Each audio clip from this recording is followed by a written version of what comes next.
राजनीति के सिकंदर बनेंगे जयंत चौधरी। तमाम जातियों को एक पाले में लाने की कोशिश। क्या सपा की सीटों पर ताकत बढ़ाने की कोशिश। उत्तर प्रदेश की राजनीति में बदलाव की कोशिशें तेज हो गई हैं। विपक्ष को बदलाव की उम्मीद उपचुनावों के परिणामों ने दिखाई है। इन परिणामों के जरिए प्रदेश की राजनीति में बदलाव का प्रयास किया जा रहा है। खतौली विधानसभा उपचुनाव में जीत के बाद से राष्ट्रीय लोकदल की स्थिति मजबूत हुई है। राष्ट्रीय लोकदल ने यह सीट भारतीय जनता पार्टी से छीनी। भाजपा के विक्रम सैनी यूपी चुनाव 2022 में खतौली विधानसभा सीट से जीतकर विधानसभा पहुंचे थे, लेकिन मुजफ्फरनगर के एक दंगों के मामले में उन्हें सजा हुई, उनकी विधायकी चली गई। इसके बाद उपचुनाव में रालोद प्रमुख जयंत चौधरी ने जिस प्रकार से प्रचार किया और ये सीट मदन भैया की झोली में डाल दी, उसको प्रदेश में स्थापित करने की कोशिश की जा रही है। इस सीट पर जीत के लिए जयंत चौधरी ने एक बार फिर से अपने जाट प्लस मुस्लिम समीकरण को मुजफ्फरनगर में जमाने की कोशिश की। खतौली सीट पर तो ये समीकरण काम करता दिख रहा है। ऐसे में जयंत चौधरी ने अब अपने पंख भी फैलाए हैं। 14 जिलों के लिए पार्टी की एक और से जिला अध्यक्ष का ऐलान किया गया। यहाँ पर जिला अध्यक्ष जिन नेताओं को बनाया गया है वो एक जाति विशेष से ताल्लुक रखते हैं, जिनकी पार्टी चुनावों में एक बेहतर प्रदर्शन करते दिखे। क्या है जयंत चौधरी की राजनीति। जयंत चौधरी की कोशिश राजनीतिक समीकरण के साथ साथ सामाजिक समीकरण को भी मजबूत करने की है। पश्चिम उत्तर प्रदेश में राष्ट्रीय लोकदल को चौधरी चरण सिंह की मजबूत पकड़ दिलाई थी। किसान उनके साथ खड़े थे। किसानों में सभी जाति और धर्म के लोगों का साथ चौधरी चरण सिंह को मिला था। बाद के समय में रालोद की सफलता के श्रेय मुस्लिम जाट समीकरणों को ही दिया जाता है, लेकिन साल 2013 के मुजफ्फरनगर दंगों ने इस समीकरण को ध्वस्त कर दिया।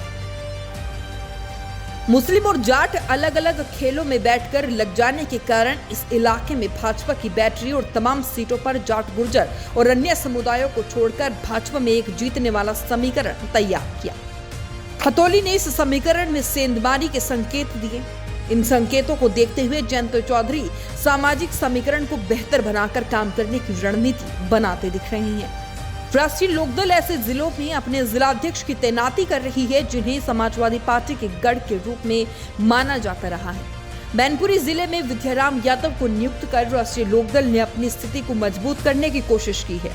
इसके अलावा बदायूं में भी राष्ट्रीय लोकदल ने जिलाध्यक्ष की तैनाती कर दी है। रामपुर में शाहिद हुसैन को तैनात कर बड़ा संकेत दिया है। ये ऐसी सीटें हैं जहां पर समाजवादी पार्टी अपनी स्थिति मजबूत मानती है, लेकिन आरएलडी अब यहां पर अपनी पैठ बढ़ाकर राजनीतिक और सामाजिक समीकरण को साधने की कोशिश करने की तैयारी कर रही है।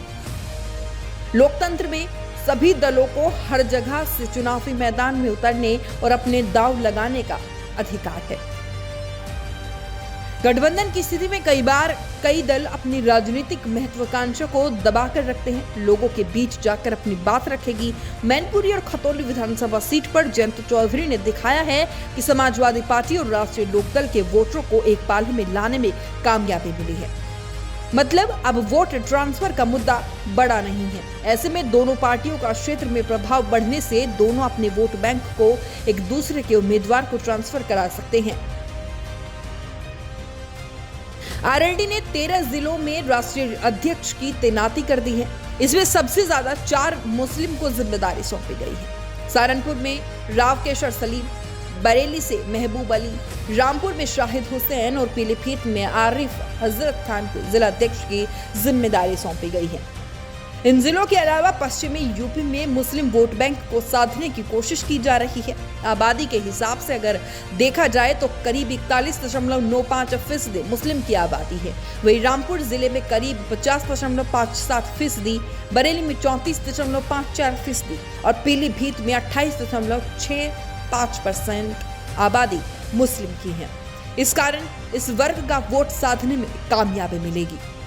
रालोद ने बागपत जिले के अध्यक्ष पद पर रामपाल धामा की नियुक्ति की है। धामा गुर्जर समाज से आते हैं। उस क्षेत्र में जाट और मुस्लिम समुदायों का गढ़ ये रहा है। भाजपा ने इस गढ़ पर अपना कब्जा जमाया हुआ है और गुर्जर, कश्यप, सैनी, कोली, माली और तेली जैसी जातियां भाजपा के पाले में जाती रही है। जाट वोट बैंक साथ आने के बाद यहां पर अटूट गठबंधन बना है। जयंत चौधरी को यहां से हार झेलनी पड़ी थी। ऐसे में जयंत चौधरी जाट वोट बैंक को साधने की कोशिश करेंगे, वहीं धामा गुर्जर वोट बैंक को साधेंगे। इसके अलावा अन्य जिलों में तैनात किए गए मुस्लिम अध्यक्षों के जरिए इस वर्ग के वोट बैंक को साधने की कोशिश होगी। आरएलडी ने त्यागी समाज को साधने की कोशिश की है। त्यागी समाज का गुस्सा नोएडा के श्रीकांत त्यागी के विवाद के बाद से भाजपा पर बढ़ा हुआ है। ऐसे में गाजियाबाद के जिलाध्यक्ष पद पर अमित त्यागी को नियुक्त किया गया है। इसके अलावा जिले के दलित समाज के वोटरों को साधने के लिए महेश कुमार को अध्यक्ष पद की जिम्मेदारी सौंपी गई है।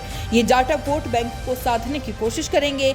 ये बसपा प्रमुख मायावती का परंपरागत वोट बैंक माना जाता रहा है। वहीं अमरोहा जिले की जिम्मेदारी मारवीर सिंह को दी गई है। वो जाट बैंक को एकजुट करने का प्रयास करेंगे। फिरोजाबाद में भी जाट वोट बैंक को साधने के लिए मास्टर देशराज सिंह को पार्टी की ओर से अध्यक्ष बना दिया गया है। लखीमपुर खीरी में ब्राह्मण वोट बैंक के प्रभाव को देखते हुए रालोद ने शिव प्रसाद द्विवेदी को कमान सौंपी है और सीतापुर के शरद कुमार को कमान सौंपी गई है। वो ओबीसी वोट बैंक को साधने की कोशिश करेंगे। यादव वोट बैंक को लेकर विद्याराम यादव को मैनपुरी की कमान सौंपी गई है। बहरहाल इस पूरे मामले को लेकर आपकी क्या राय है? क्या आगामी चुनावों को लेकर जयंत चौधरी यूपी की राजनीति में जो नए समीकरण बना रहे हैं वो कितने सक्सेस होंगे? कमेंट बॉक्स में हमें जरूर बताइएगा। Bureau report, news 18 desk.